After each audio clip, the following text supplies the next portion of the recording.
हरे पीले लाल अंगूरों के शगुफे दिलकश रंगों से सजे हवा के दोष पर लहलहाते ये अंगूर कोयटा या चमन के नहीं बल्कि ये जनूबी पंजाब के गर्म तरीन इलाके बहावलनगर के हैं।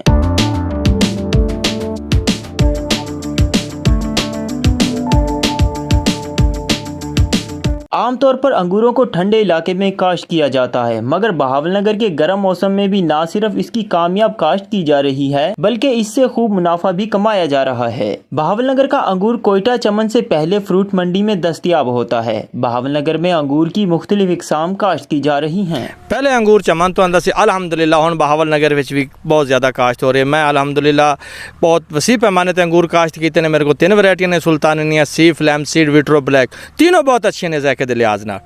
बड़े दूर दराज तो लोग आते हैं, खुद खाते हैं, विजिट करते हैं और अपनी फैमिली वास्ते पार्सल भी लेके जाते हैं। बहावलनगर का अंगूर लज्जत और जायके में लाजवाब है। लोग ना सिर्फ खुद खाते हैं बल्कि दोस्तों और रिश्तेदारों को तोहफे के तौर पर भी भिजवाते हैं। कैमरा मैन मोहम्मद असलम के साथ जुबैर अब्बासी, MM5 न्यूज़, बहावलनगर।